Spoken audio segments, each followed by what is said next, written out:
The Dallas-based band Toadies, to a lot of people, seemed like they had overnight success, but that wasn't the case. The band's debut record, Rubberneck, was almost dead on arrival, and the label almost gave up on it. To many people close to the band, their success was a surprise, but the Toadies would take almost a decade to release their follow-up album. So whatever happened to the band, and why was there such a long delay between albums? Today, let's explore whatever happened to the group.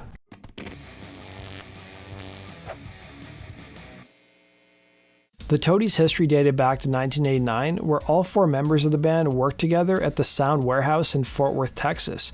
Frontman and bandleader Vaden Todd Lewis had played through his share of bands and was tired of playing in cover bands, telling Blur Online, "I wanted to play original music, but the guys I was playing with just wanted to do covers because there was money in it, but you can't grow creatively doing covers," he'd say. Also working with Lewis at Sound Warehouse on Camp Bowie Boulevard was Lisa Umbarger, as well as guitarist Charles Mooney and drummer Guy Vaughn. Vaughn and Vaden knew each other since they played previously in bands together, with Vaughn telling Fort Worth, Texas Online, he, referring to Vaden, called me one day and said he had a vision for a new band, and he wanted me, Charles, and Lisa to be part of it. When I heard the songs, I thought, this guy has really got something. Umbarger and Mooney didn't really know how to play instruments at this point in time, but Vaden offered to teach them, and so they formed a band. But from the start, Toadies struggled to keep a drummer going through a revolving cast of characters until Mark Resnicek joined the group and stayed on as their drummer ever since. In 1989 and 1990, the band put out its self-published EP and started selling their first two-song cassette featuring the singles Dig a Hole and I Hope You Die. The band would undergo several more lineup changes, with Charles Mooney leaving the band, telling FortWorthTexas.com, "I quit in April of 1993. I just finished college, was getting ready to get married, and I felt some pressure from the family to get a real job." Daryl Herbert would take over on lead guitar, and it was around this time that the labels started showing interest in the group. A small indie label named Grass would put out the Toadies EP Pleather in 1993, which attracted bigger labels. According to Billboard magazine, Pleather would sell around 1,400 copies, and initially Grass wanted to put out a full-length LP, but the members of the band held back some of their songs, knowing they wanted to save them for their major label debut. It would be an A&R guy named Ray Santamaria, who worked for Interscope, who heard the group's EP and flew out to see the band at a club named Mad Hatters. But the band didn't get signed immediately. The A&R guy Ray told the band, according to the same article, that he could get more people from his label to check the band out if they could land a gig in LA. Herbert would recall, "I pestered the only club I heard of out there, the Whiskey A Go-Go, until they booked us a show in the middle of the week. We strapped a U-Haul trailer to one of those giant land yacht sedans from the 70s and drove all night to get there. Ted Fields, the owner of the label, came to the show and signed us on the spot," he'd remember. Within 3 months of signing with Interscope, the band began to work on their major label debut, Rubberneck, with the band choosing to work with Tom Rothrock and Rob Schnaff, who had a long list of credentials including Beck and Foo Fighters. But it would be their work with punk rock band Wool that made the Toadies want to work with a pair of producers. Most of the songs on Pleather would end up making their way onto Rubberneck, and the band and their producers would retreat to a pretty secluded studio in Mendocino, California to record their debut record. The band would break up the boredom of seclusion by smoking pot and playing Street Fighter, and the biggest hit off the album would end up being the single Possum Kingdom,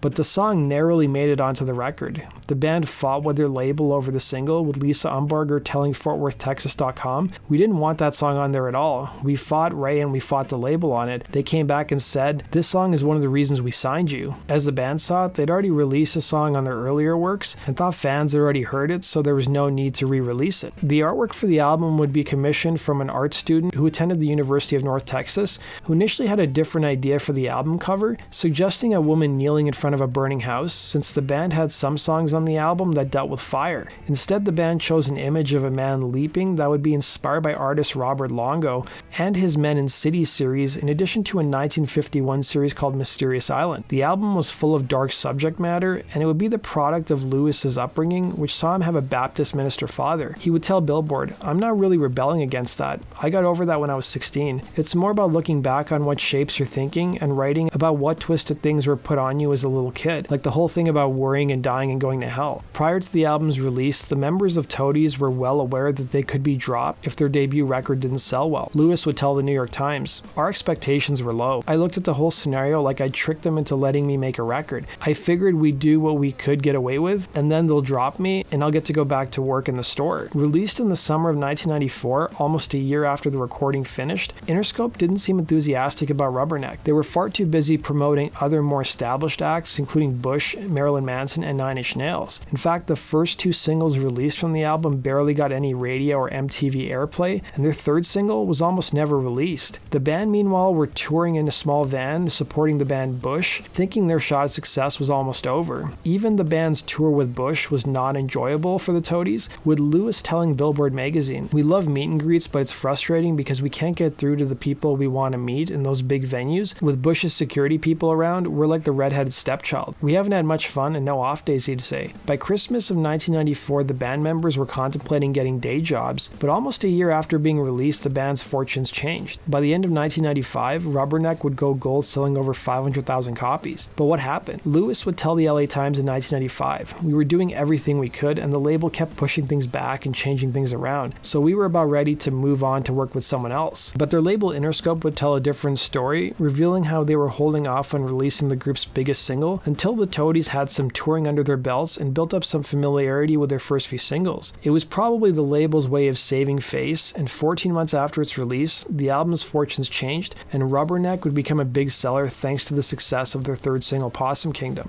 Possum Kingdom pushed Rubberneck up the college and alternative rock charts. The band's success would follow the path of other alternative rock bands, including Soundgarden and Alice in Chains, with the LA Times interviewing a fellow named Rob Tarantino, who is the national radio promoter for the band's label, who told the Times, "Just like Pearl Jam, the band has had to tour for over a year and build a fan base before it could sell records. And like Pearl Jam, as well as Soundgarden and Alice in Chains, they had to make it on rock radio before they would cross over into alternative radio." The Toadies owed a lot of their success to a radio station in Tampa, Florida, WXTB, which added Possum Kingdom to the rotation by the end of 1994. Soon enough, other stations followed, including WAAF in Boston, and before they knew it, the single was added to other stations across the country, and the music video was added to MTV's Buzzbin program. The Toadies manager would tell the LA Times that the band owed a lot of their success to the grueling working schedule, which saw them touring relentlessly. Lewis would reveal the inspiration behind Possum Kingdom, telling Billboard magazine in 1995, "The story of it came from this really cool, eerie lake outside of Fort Worth, Texas called Possum Kingdom. The whole lake has a weird vibe to it, even during the daytime." Lewis would go on to claim that his parents leased some land around the lake growing up, and he heard several spooky stories about the lake as a kid. The lyrics for the song would be inspired by Lewis, who crafted a story about a fictional serial killer who met a woman by the body of water and took her life. Following the success of Possum Kingdom, radio stations wanted a follow-up song, and they soon started playing "I Come From the Water," even though it was never released as a single, according to the LA Times. By the end of 1996, Rubberneck went platinum, selling over 1 million copies. But it would take years for the band to write their long-awaited follow-up, with Lewis recalling to the Dallas Observer, "We never write on tour. It takes a lot of time and it's too hard to concentrate." Also adding to the delays was that in 1996, guitarist Daryl Herbert left the group, and he would turn around and sue the band over financial disputes, and the matter would be settled out of court. Toadies planned on entering the studio in 1998 and initially worked with Butthole Surfers guitarist Paul Leary, but the sessions didn't go well, and it was further compounded by the fact that the Butthole Surfers had their own issues with Interscope, and both bands shared the same manager, Tom Bunch, who coincidentally enough they were both feuding with. The sessions with Leary would produce 15 songs, but Interscope wasn't happy with the tracks and told the band to head back into the studio. Lewis would tell the Dallas Observer in 1998, "When we sent the tapes into Interscope, we got the usual second record spiel about how they wanted more singles and whatnot." The band would end up working with the same producers they worked with on Rubberneck, and while the sessions went better, it was still a slow process, with Lewis telling the Chicago Tribune in 2001, "We're not really fast writers, especially now that everyone in the band is more involved in the process. There was some red tape in our way too." 7 years later, the band came out of hibernation with their long-awaited follow-up, Hell Below, Stars Above. In addition to lineup changes, squabbles with their label and manager, the 7-year delay could also be attributed to Interscope undergoing a restructuring. The band's struggles over that 7-year period would end up showing up on the band's sophomore effort on songs like Motivational, and the album also features some throwbacks to Rubberneck with songs like Jigsaw Girl, which felt much more like Possum Kingdom and took a similar dark undertone, telling the tale of a narrator who takes the life of his lover. Lewis would tell the Tribune, "I think it's fun to pull a love song that's really effing twisted. It's funny to hear a love song about something really dark and sick that still sounds nice and pretty." Lewis would take pride in distinguishing the Toadies from what was popular at the time in the same interview, saying, "I know it's an egotistical and probably predictable thing to say, but I think our stuff kicks butt over 98% of what they're playing right now." And while 2001 should have been a year to celebrate the return of the Toadies, things completely fell apart. Interscope did little to promote the band's long-awaited follow-up, and bassist Lisa Umbarger revealed she was quitting. She would cite the label's lack of support for quitting the band, and as a result, Lewis would break the Toadies up rather than continue without his bassist. Sales of the group's second major release would hover around 60,000 copies, far below that of Rubberneck. Following the band's dissolution,